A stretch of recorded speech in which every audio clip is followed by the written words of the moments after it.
Tradition को follow करते हैं। पिताजी ने इनको सिखाया कि धोती कुर्ता मत पहनो, शर्ट पैंट पहनो। पिताजी ने रेमंड से कपड़ा खरीदना चालू किया और उसको सिलवाना चालू किया, और एक टेलर पकड़ रखा है पूरी जिंदगी से। अगर घर में पहनने वाले पजामे की सिलाई भी उधर जाए ना, उसी टेलर के पास जाएंगे।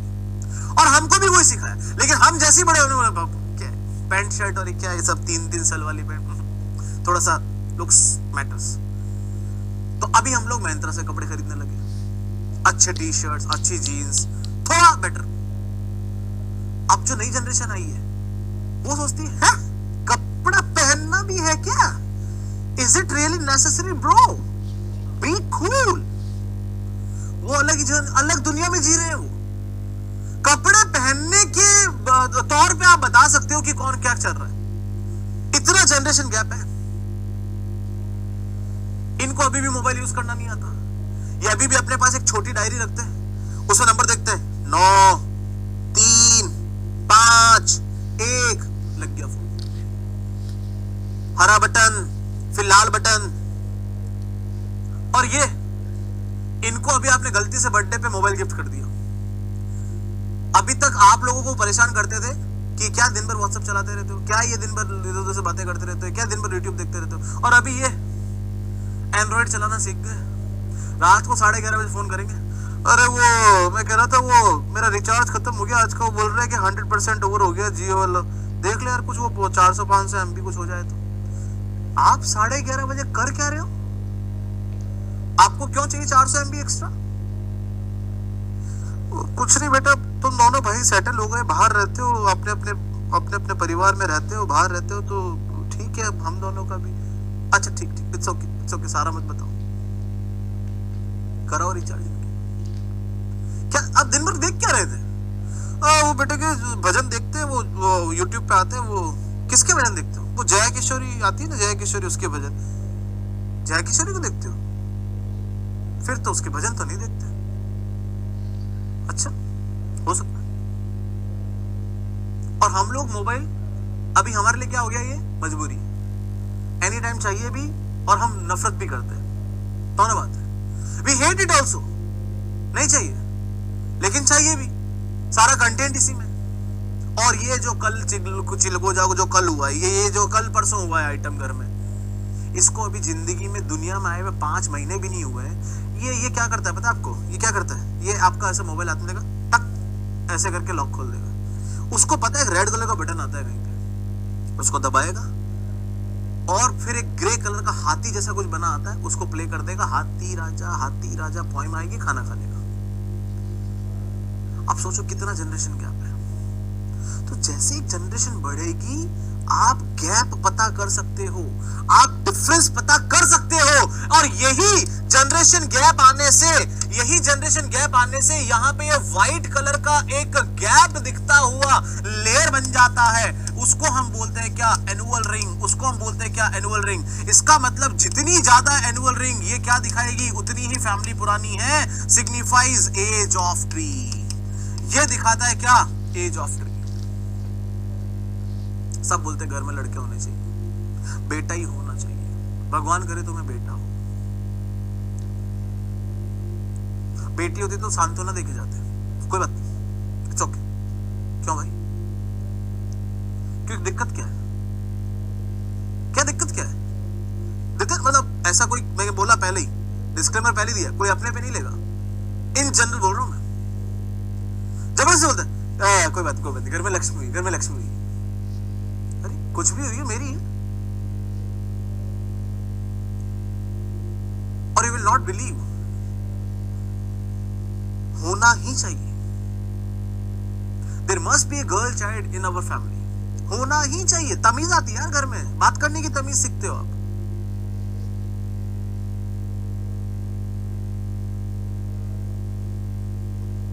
मैं बताता हूं आपको, दादाजी, पिताजी, बेटा जी, अगर ये 3 लोग ना बैठ जाए एक जगह पे, टीवी देखने बैठ जाए, मानो they are watching TV, news channel आ गया, न्यूज चैनल चलाया, सामने एक आदमी है, बोलता है मित्रों, भाइयों बहनों।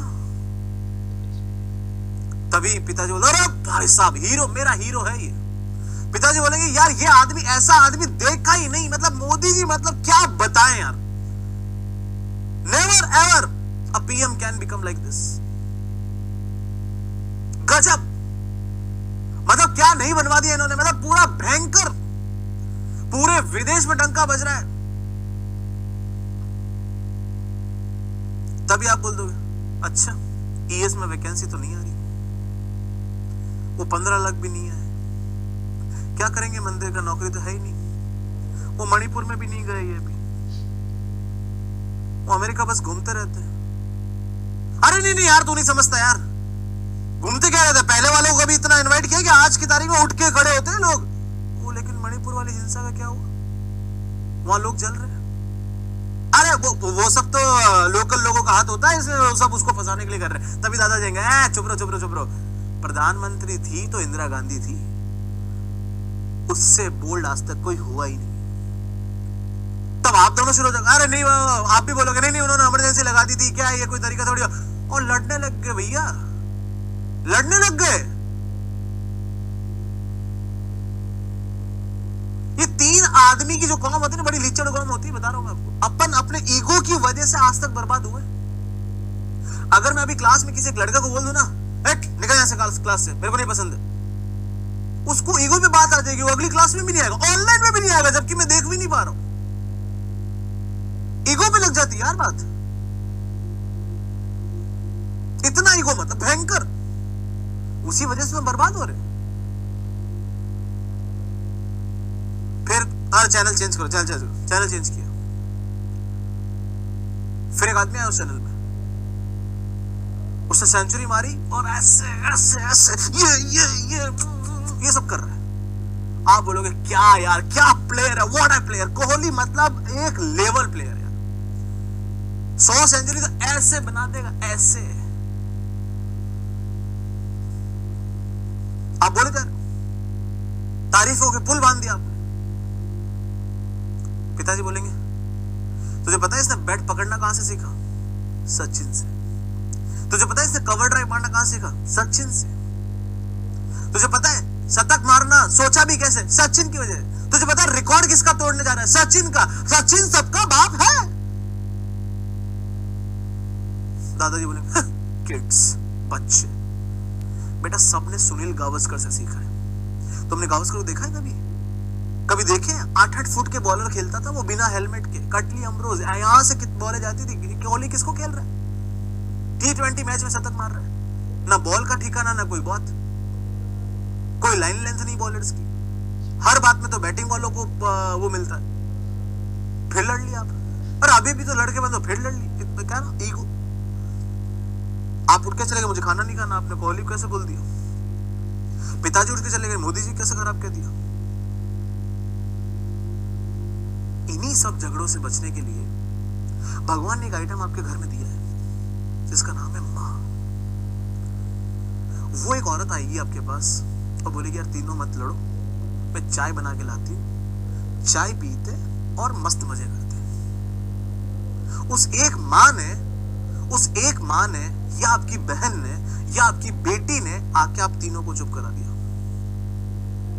और उन्हीं तीनों ग्रोइंग लेयर्स को, जो घर को ग्रो करवा रही है यार, आप तीनों बाहर जाके काम करते हो, आप तीनों के तीनों लोग घर के मेंबर्स हो, you are the man of the family and you are fighting like this. Let's have a cup of tea. देखो मैंने खाने में क्या बनाया, उस एक खाने की खुशबू से तीनों लोग एक ही जगह पे चले जाएंगे, फिर एक ही टेबल पे चले जाएंगे। ऑलरेडी भगवान ने सेट कर रखी चीजें यार, उनको पता है ना मैंने ये जो आइटम बना दिया, आदमी ये मरेगा खुद की मौत, तो बेटर है कि इसको संभालने के लिए एक आइटम दे दो। तो उन्होंने बनाई माँ। ये माँ क्या करती है, देखो क्या गजब का कोइंसिडेंस है, घर में भी माँ और यहाँ पे भी इन तीनों की तीनों ग्रोइंग लेयर्स को होल्ड करके रखने के लिए, यहाँ पे भी तीनों ग्रोइंग लेयर्स को होल्ड करके रखने के लिए ये बनाई क्या, मेडुलरी रेज। मेडुलरी रेज, और इन मेडुलरी रे का जो नाम दिया है, देखो ना यार, ये भी नाम एम से शुरू होता है, माँ का नाम भी एम से, इसका नाम भी एम से, मेडुलरी रेज। ये क्या कर रही है, ये उन्हीं तीनों ग्रोइंग लेयर को होल्ड करके रख रही है। Hold growing layers together, hold growing layers together and making the tree, making the tree strong, making the tree strong. अगर आप ग्रोइंग लेयर को इन्होंने हाथ में पकड़ के रख लिया, आपका जो परिवार का जो पेड़ है, the family tree will always remain strong brothers and sisters. I am telling you, इस इंसान की इज्जत हमेशा करना। इनसे फाइट हो जाए ना तो अगले दिन अपने आप समझ जाएगी, क्योंकि उनका जब ईगो खत्म होगा आपसे आके बात कर लेंगे, आपका खत्म होगा आप उनसे जाके बात कर लोगे। इनका दिल दुखा दिया ना तो भगवान भी माफ नहीं कर पाएगा, क्योंकि भगवान को भी तो इनकी जरूरत थी ना, वो भी तो इनके बिना नहीं रह सके। जिस फैमिली में इसकी इज्जत है ना, वो फैमिली सच में स्ट्रॉन्ग है। और जिस फैमिली में इसको नौकर समझा जाता है ना, उसका बनाया हुआ खाना प्रसाद समझिए। वो आपका पेट भरने के लिए बना रही है, वो काम करना इसलिए नहीं बना रही है। जहां इसको नौकर समझा वहां ये बर्बाद है घर। इसका मतलब जिस घर में, जिस ट्री में मेडुलरी रे की सिग्निफिकेंस ज्यादा है, the tree in which medullary ray significance is more, that tree is what? Strong. अगर वो ट्री स्ट्रॉन्ग है, सुनो, अगर वो ट्री स्ट्रॉन्ग है इसका मतलब वो ट्री क्या है? स्टेबल है। अगर वो ट्री स्टेबल है इसका मतलब उसमें कौन प्रेजेंट है? In that case heartwood is present, and if the heartwood is present the tree colour will be dark, and if heartwood is present it means sapwood is not that much present. It means the sap will not be there, it means the growing will not be there, it means the tree will be non-resinous. You can see here in which the distinct medullary ray, in which the distinct medullary ray, जहां medullary ray का महत्व ज्यादा है वहां पे hard है tree, strong है tree, क्योंकि स्टेबिलिटी है। हार्टवुड की वजह से डार्क है, हार्टवुड कम ज्यादा है तो मतलब सैप कम है तो नॉन रेजिनेंस है, चिपचिपापन कम है। और जहां इसकी इज्जत नहीं है, wherever indistinct medullary ray, indistinct medullary ray, indistinct medullary ray, indistinct medullary ray, it means that tree is not strong, it is not stable, it means no heartwood, it means more sapwood, it means light in color, it means chipchipapan, resinous, it will be resinous.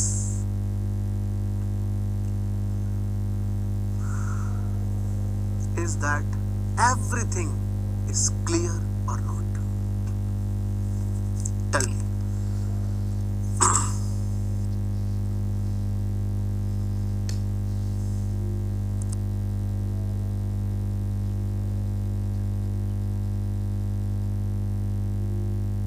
You have to put the things over here. आपको पता है कितना गुस्सा आएगा? आप mummy को भरे airport पे कॉल करोगे, अरे यार मम्मी क्या तरीका है यार, मैंने बोला था यार मिठाई कम डालने, देखो आपने 3 डब्बे डाल दिए, ये क्या है यार, यहाँ पे मेरे को एक्स्ट्रा पैसा देना पड़ रहा है, ये यार ऐसे मत किया करो यार, मैंने आपको कितनी बार बोला यार, ये सब अच्छी बात नहीं है यार, आपको कितनी बार बोला है, क्या यार मिठाई डाल दी, हमेशा तो खाते हैं यार मिठाई, क्या कोई नई बात थोड़ी है। आपको पता है वजन मिठाई का नहीं था, आपका बैग का भी तो वजन है, खाली बैग का भी तो वजन है। आपने मम्मी को 15 किलो बोला था, आपने मम्मी को 13.5 किलो बोला ही नहीं था, 1.5 किलो तो आपके बैग का वेट है। उस लेडी ने इतनी मेहनत करके रात को जग के आपके लिए नए पकवान बनाए कि आप अपने दोस्तों को खिला सके और आप खुद खा सके। आपने 1 मिनट में पानी उतार दिया उसको, 1 ही मिनट में, और जबकि गलती किसकी? आपके बैग की। और आपने दी हुई इंफॉर्मेशन की, आपने गलत इंफॉर्मेशन दी फिर भी चिल्लाए उसमें। वो आदमी सबसे ज्यादा कमजोर होता है जो औरत पे चिल्लाता है। ये हमें बिल्कुल आप गांठ बांध लो इस चीज को। और औरत में एक चीज भगवान ने बाय डिफॉल्ट दी है, बाय डिफॉल्ट दी है, जिसका नाम है सहन शक्ति। मतलब वो अलग ही एक वो चीज। आपको पता है दुनिया में सबसे ज्यादा दर्द कौन सा होता है? जब इंसान को जिंदा जला देता है। That is the most typical pain a person can face. And you know second most painful is delivering a baby. वो second most painful pain each and every girl in his life or in her life supposed to be face. अब सोच लो कितनी सहन शक्ति भगवान ने उनको by default दी है। और फिर पापा की डांट, हमारी डांट, हम कोई भी आके कुछ भी, दादाजी दादी सब लोग तो never ever insult her. Never ever shout on a lady. Before shouting just think कि कोई भी हो, चाहे मतलब आप नहीं भी जानते उस इंसान को जो सामने जिससे आप बात कर रहे हो, आप ये समझ लीजिए किसी न किसी की तो बहन होगी ही, किसी न किसी की वाइफ होगी, किसी न किसी कोई तो और चिल्लाता ही होगा उस पर, तो मैं अपने आप को रोक सकता हूं एटलीस्ट। समझ में आया? और एग्जाम्पल नहीं दे रहा हूं, ये मेरी खुद की कहानी बता रहा हूं आपको, ये मैं कर चुका हूं एक बार। और उस दिन याद मुझे इतना बुरा लगा क्योंकि जब मैं फाइनली उतरा तो क्या उस दिन टर्बुलेंस बहुत था फ्लाइट में, तो मैं वापस जहाँ पहुंचना था वहाँ पहुंचा। My mother was the first person who called me कि तेरी फ्लाइट 2 घंटे में लैंड होनी चाहिए थी, कि तू इतना लेट कैसे पहुंचा, मतलब तेरा फोन इतनी देर बंद कैसे था। एंड आई वॉज थिंकिंग कि मैंने इस पे 800 रुपए के चक्कर में चिल्ला दिया और इनकी मिठाई को बर्बाद बोल दिया मैंने, कि आपकी वजह से मुझे यहाँ पे सबके सामने सुनना पड़ गया कि you have more maximum of the weight. और जब मैंने घर जाके बैग खाली किया ना, तब मुझे समझ में आया, तब बाद में पता चला कि बैग का वेट था 2 किलो यार। मम्मी ने तो नाप के मिठाई डाली थी, और डाली किसके लिए थी? मेरे लिए, कि मैं खाऊंगा उनको फोन करके बोलूंगा मम्मी मजा आ गया, गजब की मिठाई बनाई। मेरे दोस्तों को खिलाऊंगा, बोलूंगा कि मम्मी देखो मेरा दोस्त भी आपकी तारीफ कर रहा है। 20 मिनट फ्लाइट डिले हुई ना, उनका जो दिल है ना इधर से इधर चला गया कि ये बंदे का अभी तक फ्लाइट लैंड क्यों नहीं हुआ, कहां गया ये। और मेरा 800 रुपए एक्स्ट्रा खर्च हुआ, मैंने पानी उतार दिया 1 मिनट में। तो आप समझ लो कि ये जिंदगी में आप अपनी ही गलतियों से सीखोगे। हमने गलती की, हमने सीखी, बट हम आदमी तो आदमी है ना। अभी शादी हो गई, अभी दूसरा आइटम मिल गया चिल्लाने के लिए। समझ आ रहा है आपको? तो आप कहीं ना कहीं आदमी आदमी होता है, वो निकाल ही देता है अपना, क्योंकि हमको अलाउड होता है। हमने बचपन से सीखा है कि हम पैर फैला के ऐसे करके बैठ सकते हैं, या अपना ही तो है सब कुछ। लड़कियां नहीं बैठती, कभी नहीं बैठती। उनमें बाय डिफॉल्ट ही एक शर्म लिहाज होता है, बाय डिफॉल्ट होता है। कोई सिखा नहीं रहा उनको कि बेटा ऐसे सबके सामने ऐसे एकदम ऐसे दुबक के बैठा, ऐसे कोई नहीं सिखा रहा। उन्होंने देखा ही वही है, और हमने देखा ही है चौड़ में बैठते हैं। तो never ever shout on a lady. वो बहुत कुछ सहन करती है सिर्फ आपको खुश करने के लिए, इस चीज का हमेशा ध्यान रखिए।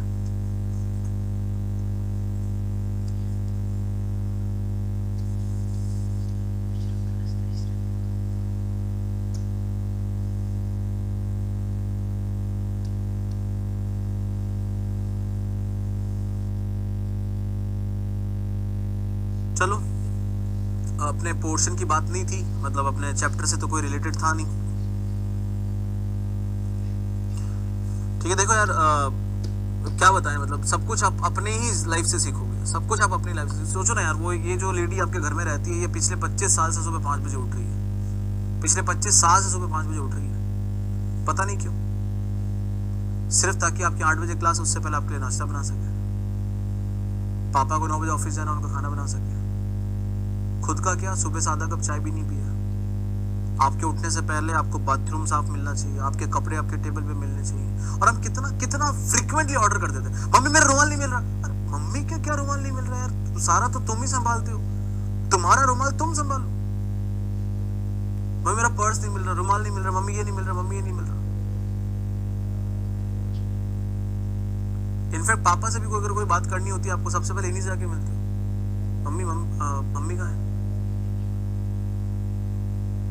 नहीं समझ में आता आपको? बहुत ही अलग टाइप इंसान है यार ये, इसके बस का है ही नहीं कुछ। मतलब आप इनसे कंपेयर ही नहीं कर सकते। एक बार का इनसे कंपेयर कर लोगे, इनसे भी कर लोगे, इनसे नहीं कर पाओगे, कभी भी नहीं कर पाओगे। ये दोनों भी तो इन्हीं सा हैं।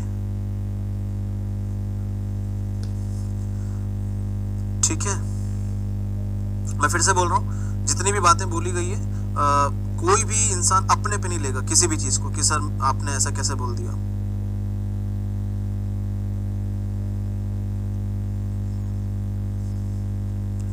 ठीक है, किसी की पर्टिकुलर फैमिली को लेके नहीं बोला गया, it's just a common thing which I shared. अब वो टॉपिक से रिलेट भी कर रहा था तो मैंने आपको बता दिया, तो प्लीज राइट डाउन दिस।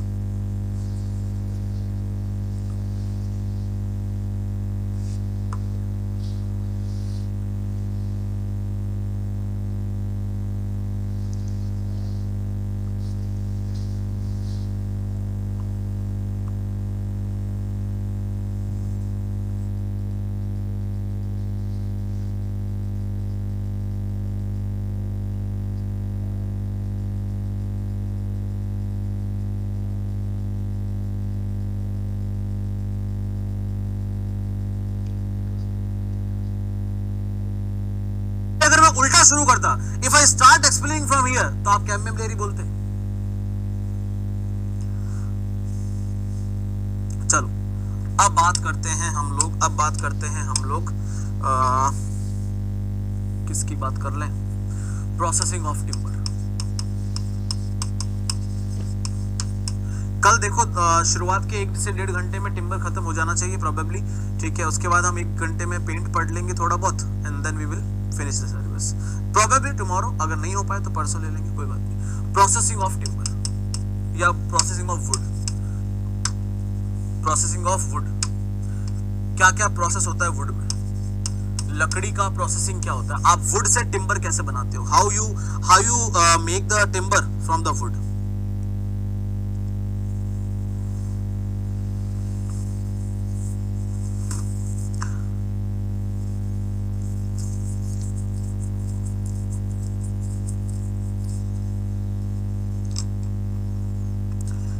तो देखो सबसे पहले होता है फेलिंग ऑफ ट्री। सबसे पहले होता है फेलिंग ऑफ ट्री। पेड़ के कट जाने से कैसे काटते हैं पेड़ को, तो फेलिंग ऑफ ट्री का मतलब है कि पेड़ को काटना है तो सबसे कहां से काटना है, सबसे नीचे से, ताकि maximum wood you can extract. Second thing, when to cut in plain areas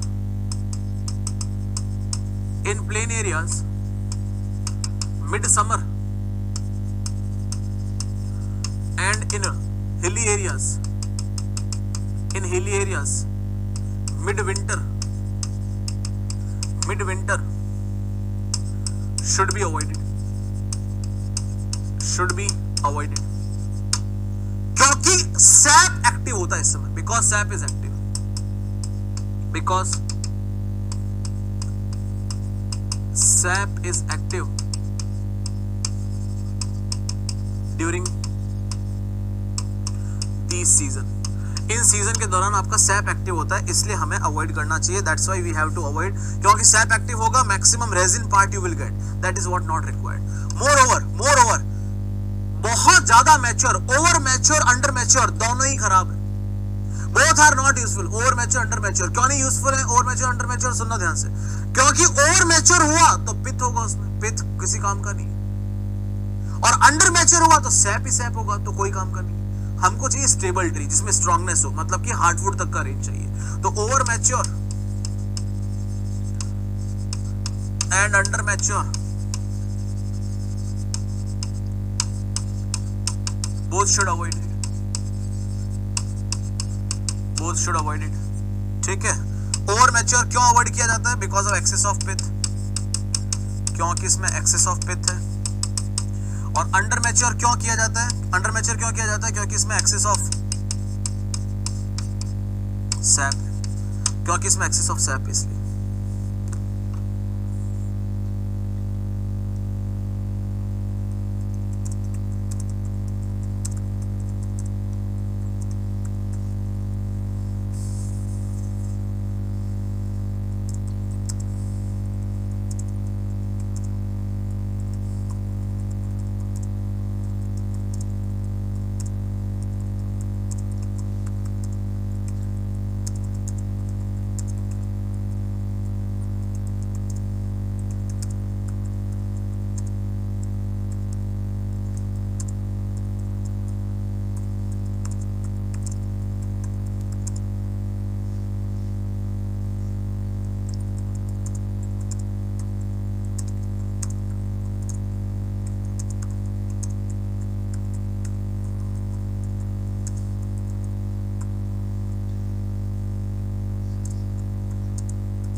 clear है?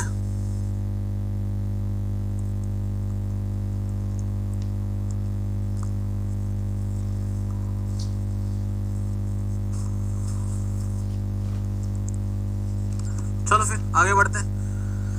अगला जो आइटम है बहुत ही जबरदस्त आइटम है जिसका नाम है सीजनिंग ऑफ टिम्बर। बहुत ही जबरदस्त चीज है seasoning of timber.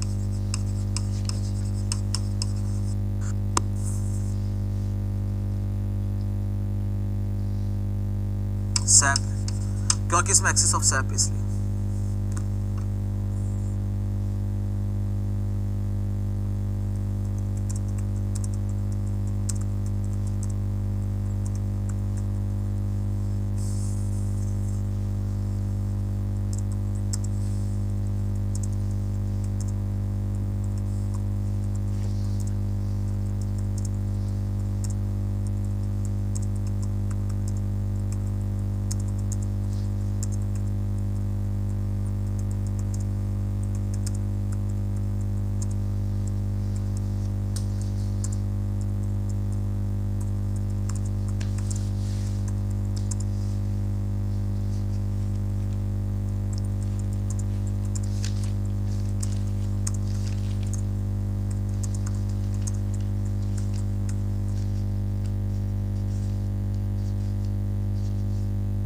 Removal of sap. आपको क्या हटाना है? वो सैप हटाना है। Whatever the sap is coming, because that sap is no use in the industrial timber. हमारे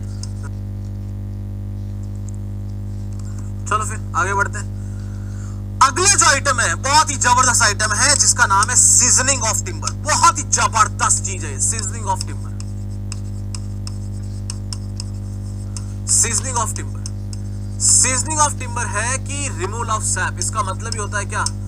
रिमूवल ऑफ सैप। आपको क्या हटाना है? वो सैप हटाना है। Whatever the sap is coming, because that sap is no use in the industrial timber. हमारे पास कोई यूज नहीं उसका, इसलिए उसको रिमूव करना है। बहुत ध्यान से समझिएगा टॉपिक, बहुत ध्यान समझिएगा, क्योंकि बहुत लंबा चौड़ा टॉपिक है। Each and everything is very very important.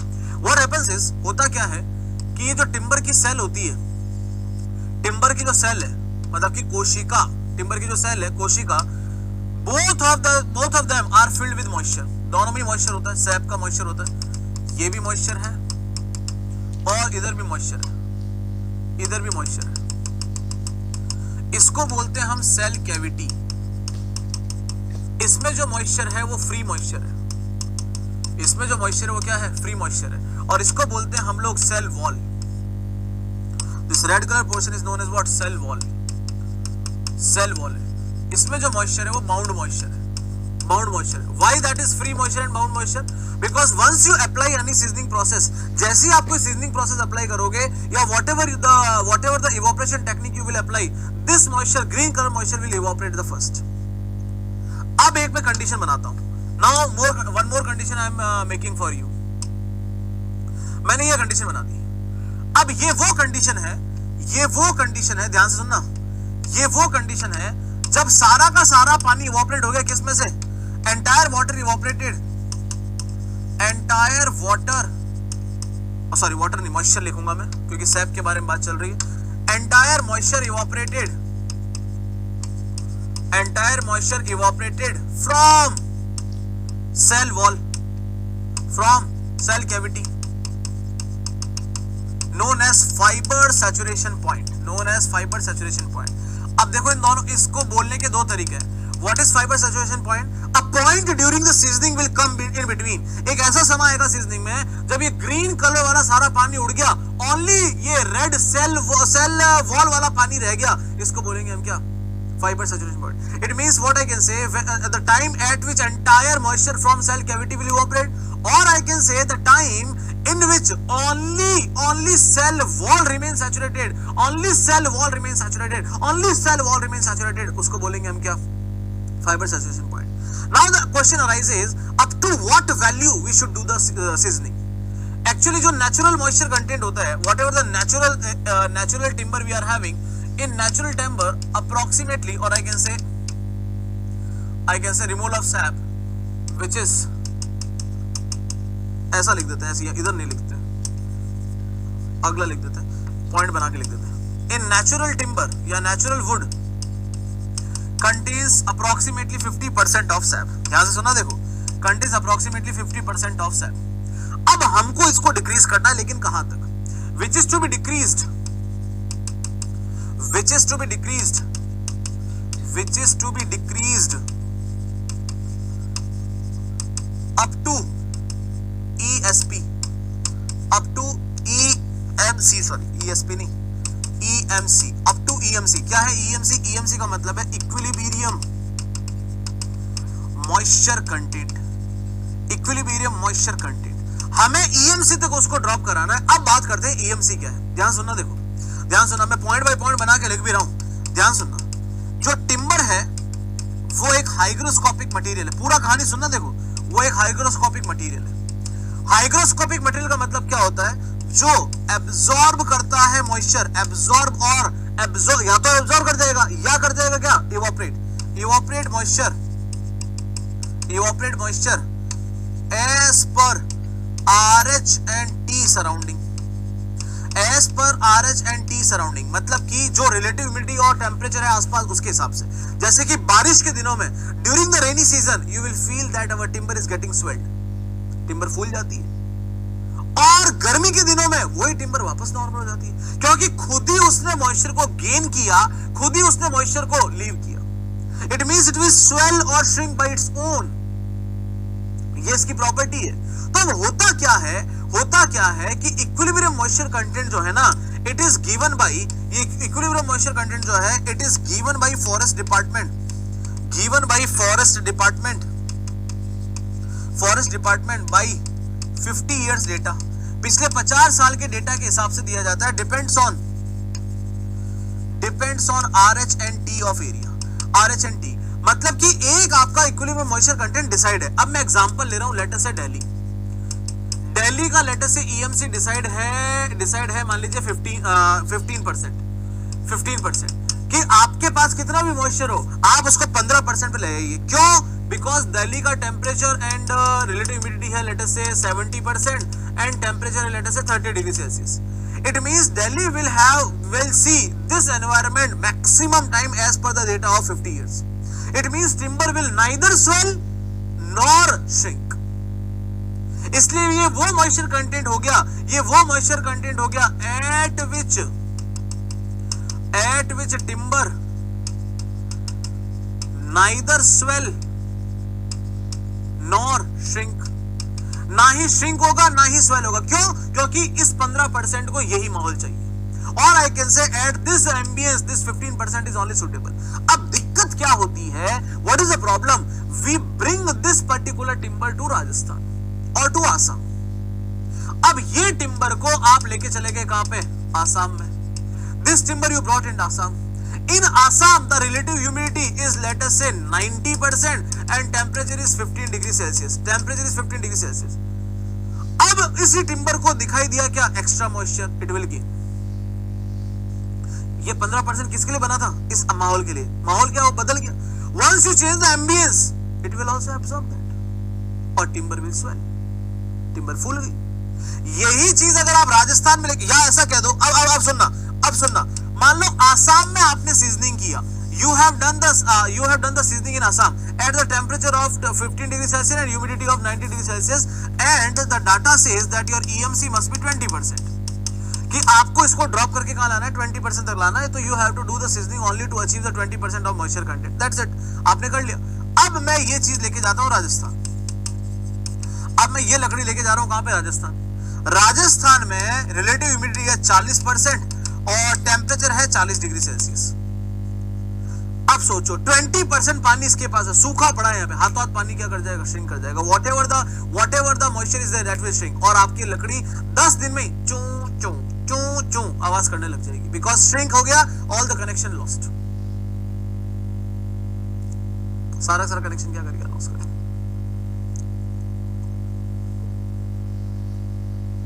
Clear है बात? इसलिए we have to drop our moisture content only up to EMC, only up to EMC। एक कॉमन EMC की वैल्यू दी रखी है, और एक कॉमन EMC की वैल्यू दे रखी है for entire India. For entire India they have given, so seasoning should be done, seasoning should be done up to 12% moisture content, 12% moisture content। However, it depends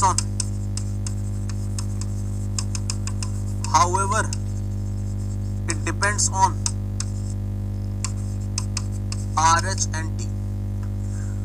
However, it depends on RH and T, लेकिन एक common value आपको एक दे रखी है जो all over India को suit कर जाएगी, वो है कितनी? 12%. That is what is 12%.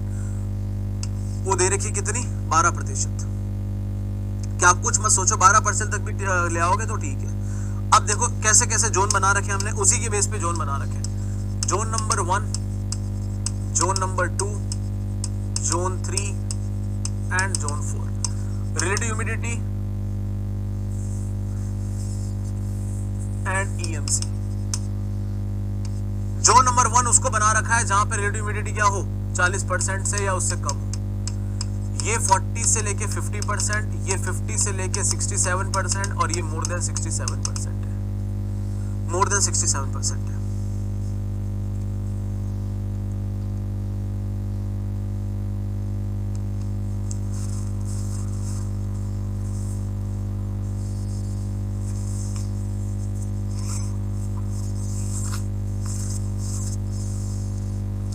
कहां पे कितना कितना पानी होना चाहिए आइडियली, वो मैं आपको बता देता हूं.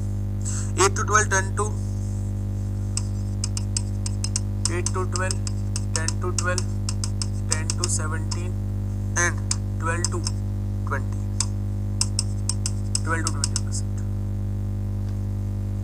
अब आप खुद सोच लो, Assam is the place where the humidity is more than 67%. There you have seasoned up to 20%, and now you are applying the same thing at the Rajasthan, which require only 12% water. तो 8% पानी तो उड़ना ही है उसका, वो तो साफ साफ दिख रहा है. Remaining 8% supposed to be evaporate.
कुछ भी भूख लगी है.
ठीक है. अब बात आती है कि सीजनिंग कैसे की जाए. How to perform the seasoning, how to do the seasoning, what are the methods of seasoning. Method of seasoning. So the very first method is natural method. Natural method, natural method में क्या है? कुछ नहीं, खाली रख दो, अपने आप सूख जाएगा. Time taking method, time taking है लेकिन है बहुत अच्छा. टाइम टेकिंग बट बेस्ट है, बेस्ट मेथड है, क्योंकि नेचर से जो बाई नेचर कोई चीज हो जाए तो फिर उससे और अच्छा क्या है. अब हम आते हैं आर्टिफिशियल मेथड पे. Artificial method. अब आर्टिफिशियल मेथड में सबसे पहला मेथड आता है बॉइलिंग। मैं ओनली की पॉइंट्स लिख रहा हूं यहाँ पे। बॉइलिंग में हम कम से कम भी 4 to 5 आवर के आसपास बॉइलिंग करते हैं, लेकिन अनइक्वल श्रिंकेज का प्रॉब्लम आता है, जिसकी वजह से स्ट्रेंथ रिड्यूस हो जाती है। अब ये अनइक्वल श्रिंकेज का प्रॉब्लम क्यों आया, आइए समझते हैं। ये देखो, ये जो अपना था वो क्या नाम, टिम्बर, ये रहा। इसको इस तरह के आपके सेक्शन है, this section has been kept in water and for boiling. तो होगा क्या, सबसे पहले सैप उड़ेगा जो सबसे बाहरी सतह है, whatever the external layer that is of cadmium layer. First of all, that evaporation will occur. Then evaporation will occur in sapwood. Then evaporation will occur in hardwood. तो hardwood तक तो पहुंचते 5 आवर्स पूरे हो गए। It means unequal shrinkage रह जाएगा। जैसे मैंने आज कंक्रीट टेक्नोलॉजी शुरू किया और मैं जिस टॉपिक तक पहुंचना चाहता था उससे पहले टाइम ओवर हो गया। टाइम ओवर होते क्या अपने को क्या नुकसान हुआ, आपका कंक्रीट बीच में रह गया, तो पार्शियली कंप्लीट हो गया। तो वो चीज स्ट्रेंथ बनी नहीं उसमें। इसका मतलब क्या हुआ, इसका मतलब ये हुआ कि बॉइलिंग से अनइक्वल श्रिंकेज आता है। तो हम क्या करेंगे, सॉल्ट सीजनिंग कर देंगे, सॉल्ट या केमिकल सीजनिंग कर देंगे। अब इससे क्या होगा, if you add some salt and chemical which can increase the rate of evaporation, ये क्या करते हैं, इंक्रीज करते हैं किसको, रेट ऑफ इवेपोरेशन। ये उसी के रेट को इंक्रीज कर देंगे, किसके रेट को, जो आप वहां पे नहीं पा रहे थे। भाई हार्डवुड में से 5 घंटे में पानी नहीं निकल के आ पाया, तो आपने रेट ऑफ इवेपोरेशन चेंज कर दी। क्या क्या मिलाया आपने, NaCl नमक, ferrous sulphate, magnesium sulphate, barium chloride etcetera, ये सब आइटम आपने मिलाया। तीसरा तरीका आया, इलेक्ट्रिक सीजनिंग कर दो, हाई वोल्टेज करंट दे दो। अब हाई वोल्टेज करंट से क्या होगा, भाई लकड़ी तो बैड कंडक्टर है, लकड़ी से bad conductor of tree, then what is the use of high voltage. High voltage का यूज है कि बैड कंडक्टर अगर होगा it will impart the resistance, it means high current, high resistance, क्योंकि बैड कंडक्टर है। और जैसी रेजिस्टेंस हाई हुआ, as the resistance is high heat निकलेगी यहां से, हाई हीट। रेजिस्टेंस किसके फॉर्म में निकल रही है, हीट के फॉर्म में, और हीट क्या करेगी, सैप को इवोपरेट कर देगी, सैप इवोपरेट कर देगी। लेकिन एक नुकसान है, नुकसान क्या है, splitting of timber piece.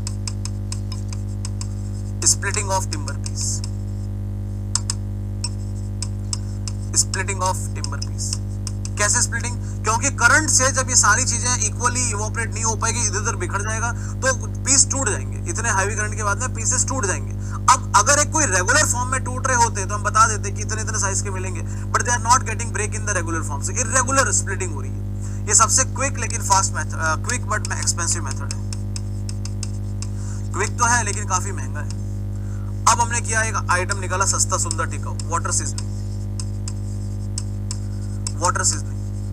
Seasoning का क्या मतलब है, ये रिवर है, ये पानी है रिवर में, हमने लकड़ी को इसके अगेंस्ट रखा, we have kept the timber in this way, इस तरह से रखा कि larger section of timber should be against the flow of water, larger section of timber is against the flow of water. इससे क्या होगा, बिकॉज जैसे ही पानी इसमें से होके निकलेगा, once the water will start flowing through it will increase the turbulence. क्यों टर्बुलेंस इंक्रीज होगी, क्योंकि यहाँ एरिया ज्यादा है, यहाँ एरिया कम है, तो वेलोसिटी क्या आएगी, यहाँ ज्यादा आएगी, here velocity will be less.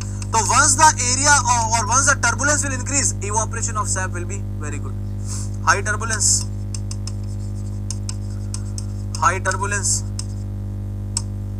will result in better erosion of sap. मतलब ये तो सर्जिकल स्ट्राइक हो गई। आप अंदर घुस के इसके अंदर घुस के from the single void you have eroded the SAP, आप सैप को इरोड करके ऐसा घसघसा के लेके आए हो बाहर। लेकिन इसका प्रॉब्लम क्या है, नदी में हमेशा उतना फ्लो होना चाहिए। हमें सबसे बेस्ट तरीका है, सस्ता सुंदर टिकाऊ तरीका है, बहुत बढ़िया तरीका है। वही बढ़िया तरीका है बिकॉज आप अंदर घुस के एक वॉइड से आप सैप निकाल के ला रहे हो, तो बेस्ट मेथड। लेकिन फिर भी क्या दिक्कत है, हर जगह यूज नहीं आता, जहां पानी अवेलेबल है वहीं यूज आएगा। और सर पानी से पानी कैसे हटेगा, पहली बात तो मैं पानी से पानी नहीं हटा रहा हूं, मैं पानी से सैप हटा रहा हूं। ये काम तो आप दिन में एक बार जरूर करते हो, पानी से कुछ चिपचिपा चीज हटाना दिन में एक बार जरूर होता है। कहां होता है? अरे आप सुबह चाय पिए, अगर मेरे जैसे हो तो डेफिनेटली चाय टी शर्ट पे गिराओगे गिराओगे। अब जैसे टी शर्ट पे चाय गिरी, एक चिपचिपी चीज टी शर्ट पे गिर गई, a sap has been fallen over the t-shirt, what you will do, what you will find, सबसे पहले पानी याद आएगा आपको।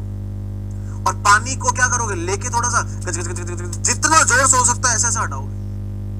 What you are doing, you are increasing the turbulence so that the erosion can occur, यहां से वो surface Erode होके चली जाए। लेकिन उसके बाद लकड़ी गीली हो जाएगी, मतलब टी शर्ट गीला हो गया, इसको आपको आधे घंटे सुखाना पड़ेगा। तो अब इसके बाद 3 से 4 महीने आपको लकड़ी सुखानी पड़ेगी, क्योंकि पूरी भीग गई बाहर से। तो वो भीगना अलग है और ये भीगना अलग है, ठीक है। इससे भी बेस्ट मेथड है, एक और मेथड है क्लीन सीजनिंग। ये हर जगह के लिए एप्लीकेबल है, it is applicable for everywhere.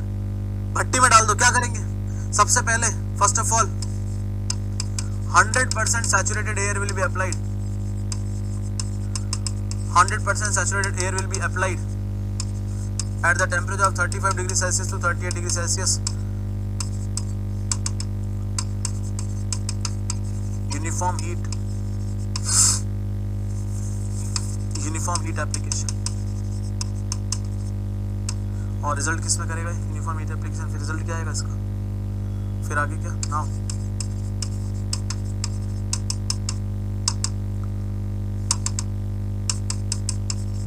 देखो क्या करना है।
What to do?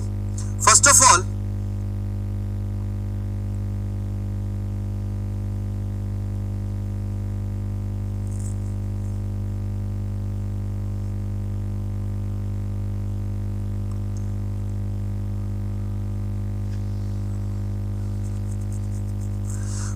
what you need to do, first of all आप क्या कीजिए, एक 100% सैचुरेटेड एयर अप्लाई कीजिए, मतलब एकदम गीली गीली लेयर अप्लाई कीजिए, ताकि क्या हो, हर जगह पे सेम मॉइस्चर हो जाए, सेम मॉइस्चर करने के लिए, ताकि हीट भी हर जगह क्या लगे, सेम लगे। और जैसे हीट सेम लगेगी, उसके बाद क्या होगा, आप धीरे धीरे ह्यूमिडिटी कम कर दो, टेम्परेचर बढ़ा दो।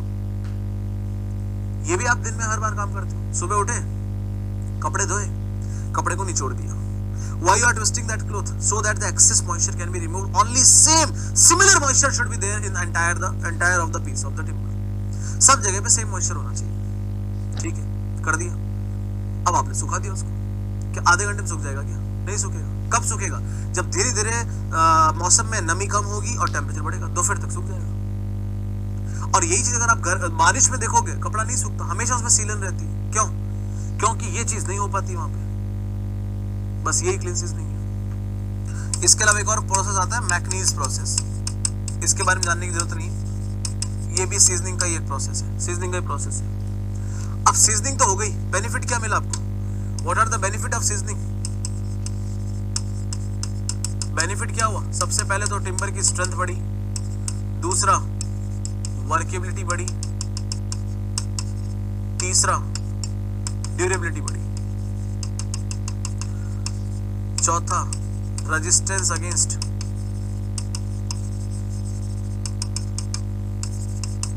अटैक ऑफ टर्माइट इंक्रीज हो गया, पांचवा ट्रांसपोर्टेशन कॉस्ट रिड्यूस हो गई, छठा decorative can be applied, decorative can be applied now. सातवां क्या हुआ यार, बड़ा दिमाग में आया था मेरे अभी।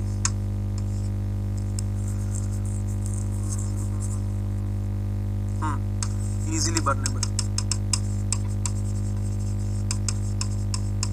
देखो सीजनिंग करने से सबसे पहले स्ट्रेंथ बढ़ी, क्योंकि वो अगर एक सॉफ्ट लकड़ी होती है आप ऐसे ही तोड़ दोगे, अब वो ड्राई हो गई तो नहीं तोड़ पाओगे, इसीलिए वर्केबल हो गई है। ड्यूरेबिलिटी क्यों बढ़ी? क्योंकि जानवर नहीं खा पाएंगे, क्योंकि जो सैप होता है ना वो इन टर्माइट लोगों को बहुत मीठा मीठा लगता है, तो वो आके उसी को खाने आते हैं, तो अब वो रहेगा नहीं तो खाने नहीं आएंगे। लकड़ी जब मैं जैसे आपने पानी निकाल दिया, वो मॉइस्चर निकाल दिया, हल्की होगी लकड़ी, वजन में हल्की हो गई। अगर वजन में हल्की हो गई तो बस फिर उसके बाद decorative can be applied. Decorative can be applied मतलब अब आप उसके ऊपर आराम से पेंट कर सकते हो। इजीली बर्नेबल, सूखी लकड़ी जल भी सकती है, जहां पे रिक्वायरमेंट है जला सकते हो।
समझ में आ गया? अरे वो तो उसी समय लिख लेना था ना।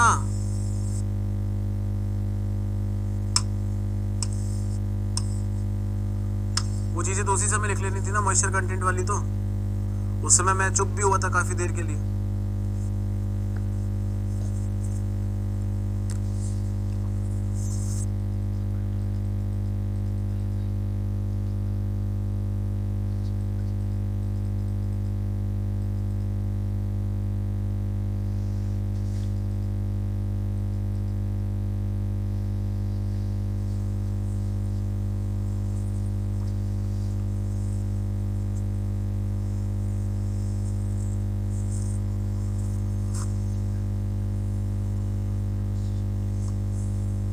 Noted, everybody?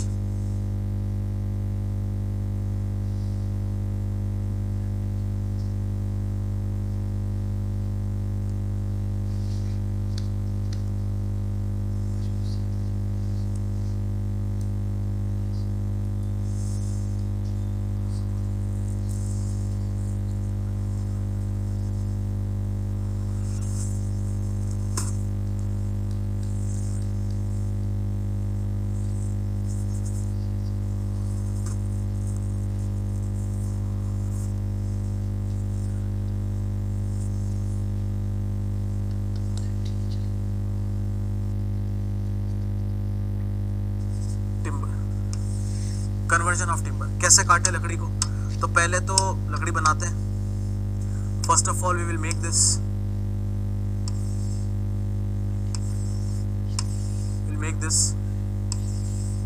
चलो ये इतना सारा बना दिया मैंने एनुअल रिंग, ठीक है। अच्छा मैं हर बार 5-6 एनुअल रिंग बना रहा हूँ। I am making only 6-4 annual ring, but it may be in the numbers because it is signifying the age of tree. सबसे पहले जो हम पढ़ने जा रहे हैं that is the ordinary.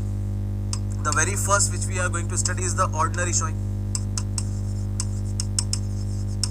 Ordinary showing. अब ये सबसे नाम ही ऑर्डिनरी है तो सबसे कॉमन है। इसको हम स्लैब कट, फ्लैट कट या थ्रू एंड थ्रू कट भी बोलते हैं। थ्रू एंड थ्रू कट भी बोलते हैं। इसके साथ भी प्रॉब्लम है अनइक्वल श्रिंकेज का। Problem is unequal shrinkage. अब देखो कट कैसा लगता है वो मैं आपको यहाँ लगा के बता रहा हूँ, लिखने की जरूरत नहीं। How the cut will be applied. आप कट अप्लाई करोगे टेंजेंशियल टू एनुअल रिंग। ये देखो ये मैंने एनुअल रिंग के टेंजेंशियल अप्लाई किया है और दूसरा कट इसी के पैरेलल होगा। tangential to annual ring and parallel to each other, tangential to annual ring and parallel to each other, this is how, and parallel to each other like this.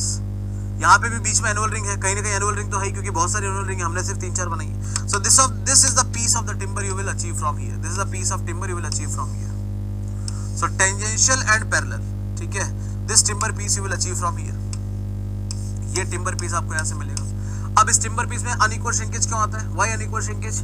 Reason being now in this particular timber piece you are having some of the hardwood, some of the sapwood, some of the cambium layer, and everything has a different value of sap. Cambium layer is having more sapwood is having lesser sap, और उसके बाद ये hardwood के पास तो बहुत ही कम sap होता है. तो accordingly आपका shrinkage जैसी होगा तो unequal shrinkage आएगा. That's why unequal shrinkage will occur. Second आता है quarter showing. Second is quarter showing. Now what is this quarter showing? Let's see here. क्या होता है क्वार्टर सोइंग, देखते हैं. नाम में पता चल रहा है क्वार्टर सोइंग है. क्वार्टर सोइंग का मतलब क्या हुआ? नाम में पता चल रहा है क्वार्टर सोइंग है. क्वार्टर सोइंग का मतलब क्या हुआ? आपको 1/4 काटना है. Only 1/4 you need to cut. पकड़े कैसे? अब 1/4 you need to cut. Quarter कैसे कट करेंगे? एक कट ऐसे लगाओ, एक कट ऐसे लगाओ, एक कट ऐसे लगाओ, एक कट ऐसे लगाओ, एक कट ऐसे लगाओ, एक कट ऐसे लगाओ. This is a quarter cutting. This is a quarter cutting. जो पीस आ रहा है निकल के वो कैसा आ रहा है? This kind of piece is occurring from here. See this kind of piece. इस पीस का प्रॉब्लम क्या है? इस पीस का प्रॉब्लम है, इस पीस का प्रॉब्लम है L shape has less moment of inertia in transverse direction, in transverse direction, hence liable to bending, hence liable to bend in transverse direction, in transverse direction, liable to bend in transverse direction. मतलब कि क्योंकि उस transverse direction में इसका moment of inertia कुछ भी नहीं है, इसलिए दिक्कत होती है हमेशा इसको. जब भी ट्रांसवर्स लोडिंग लगेगी वहां ये किसी काम का नहीं है. There is no use of it. वहां ये किसी काम का नहीं है. Then there is no use of it. कोई यूज नहीं इसका.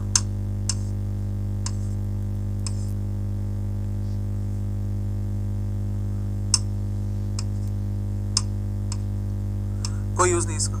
अब आता है तीसरा, tangential showing. The third is tangential showing. Tangential showing.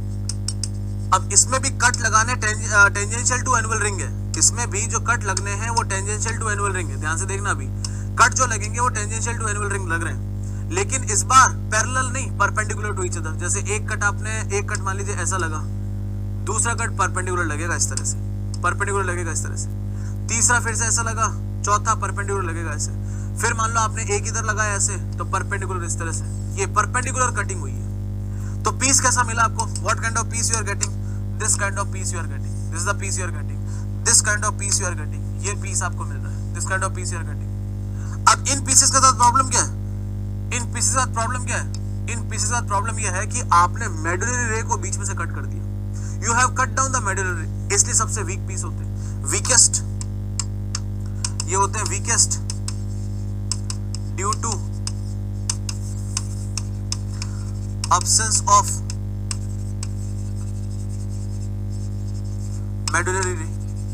ये वीक है क्योंकि आपने absence क्या कर दिया? खुद ही कट कर दिया मेडुलरी को, इसलिए टेंजेंशियल शोइंग किसी काम का नहीं. उसके बाद आता है radial showing. Last is radial showing. अब रेडियल शोइंग क्या है देखते हैं. रेडियल शोइंग क्या है देखते हैं. अब ये अपना टिम्बर पीस है, ये उसकी मेडुलरी रेज है. लेट अस से मैं ग्रीन कलर से मेडुलरी रे बना रहा हूँ, ग्रीन कलर से मेडुलरी रे बना रहे हैं. हम कट लगाएंगे parallel to medullary ray. We are cutting this parallel to medullary ray like this. इस तरह से कट लगा रहे हैं, इस तरह से कट लगा रहे हैं. These are the cut I am putting here. अगर ऐसे कट लगा रहा हूं तो what kind of piece I am getting? What kind of piece I am getting? I am getting this kind of piece. ये पिज्जा की slice की जैसा पीस आ रहा निकल गया. पिज्जा की स्लाइस की जैसा पीस आ रहा निकल गया. ठीक है. अब ये पीस का दिक्कत क्या है? दिक्कत तो वो कुछ नहीं है. मेडुलरी रिप्रेजेंट इसका मतलब सबसे स्ट्रॉन्गेस्ट हो गया. Strongest as medullary represent, as medullary represent.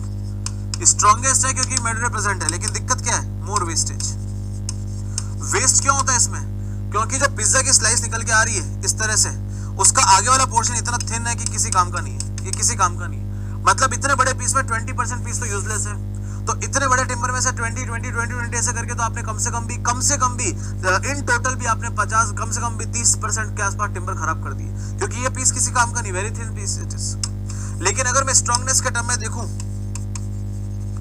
Strength के अगर टर्म में देखा जाए तो रेडियल सबसे ज्यादा अच्छा है, उसके बाद ऑर्डिनरी, फिर आपका ये क्वार्टर और उसके बाद क्या टेंजेंशियल। स्ट्रेंथ का डिक्रीजिंग ऑर्डर है। कहीं कहीं पे आपको क्वार्टर आगे मिलेगा और ऑर्डिनरी पीछे मिलेगा, तो कोई गलत बात नहीं है, ये हर जगह वैलिड है। बट क्वार्टर को अगर आपको सेम कर, हमको पता है ना क्वार्टर का एक साइड में तो बिल्कुल ही पैर कटा हुआ है, मतलब ट्रांसवर्स लोडिंग में तो किसी काम का ही नहीं है। तो मैं तो इन जनरल बात कर रहा हूं ना, जैसे ही ट्रांसवर्स लोडिंग की बात आ जाएगी तो ठीक है आपका, तो मैं तो इन जनरल बात कर रहा हूं।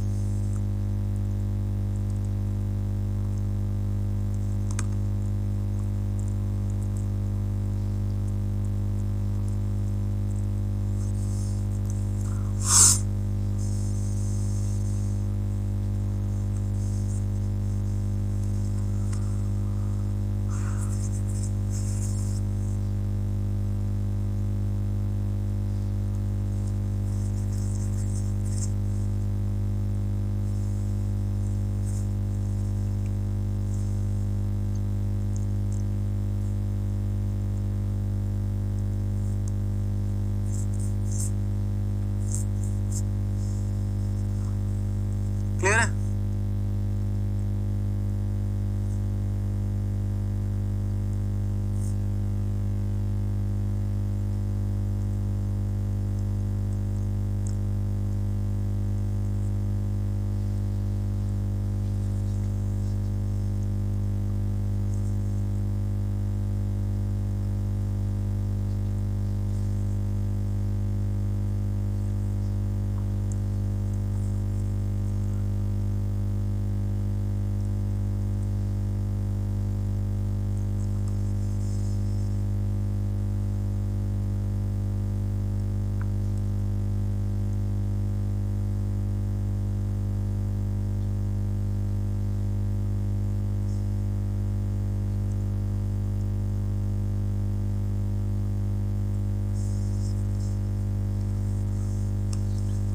क्लियर है? अब अगला टॉपिक है प्रिवेंशन ऑफ टिम्बर। वो थोड़ा बड़ा टॉपिक है तो वो हम कल करेंगे। प्रिवेंशन बचा है, डिफेक्ट बचा है और प्रॉपर्टीज बचा है। तो तीनों मिला के करीब 1.5 घंटा लगेगा कल हमको। तो कल हम 11 साढ़े 11 शुरू करेंगे, 11:30 1 बजे तक हो जाना चाहिए। फिर 1 बजे के बाद में हम टिम्बर वो पेंट पढ़ लेंगे थोड़ा सा, ज़्यादा उसमें कुछ नहीं है पेंट में, जितना पढ़ाऊंगा उतना काफ़ी है, ठीक है। तो प्रॉबेबली कल खत्म हो जाना चाहिए, ठीक है। चलो, thank you so much, take care, bye bye, Jai Hind. जितनी भी बातें बोली है मैं फिर से उसके लिए माफ़ी मांगता हूँ, अगर किसी को किसी भी चीज़ का बुरा लगा है तो। And Rajan Kumar, I am really very sorry for your loss. तो वो वैसा बिल्कुल भी इंटेंशन नहीं था कि कुछ आपको इस तरह का कोई बात बोली जाए कि आपको कुछ याद